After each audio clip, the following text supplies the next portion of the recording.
ರೂಪಾಯಿ car circle right turn ಮುಂದೆ ಹೋಗಿ ಪಾರ್ಕಿಂಗ್ ಇಲ್ಲ ಇಲ್ಲಿ ಕೈಯಲ್ಲಿ ಮುಂದೆ ಹೋಗಿ ಫೋಟೋ ಬಂದಿರೋ ಸರಿನಾ ಬೇರೆ ಸರ್ಕಲ್ ರೈಟ್ ಟರ್ನ್ ಆಗಿ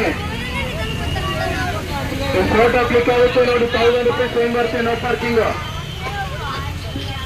ಮುಂದೆ ಹೋಗಿ ಸರ್ಕಲ್ ಪಾರ್ಕಿಂಗ್ ಇದೆ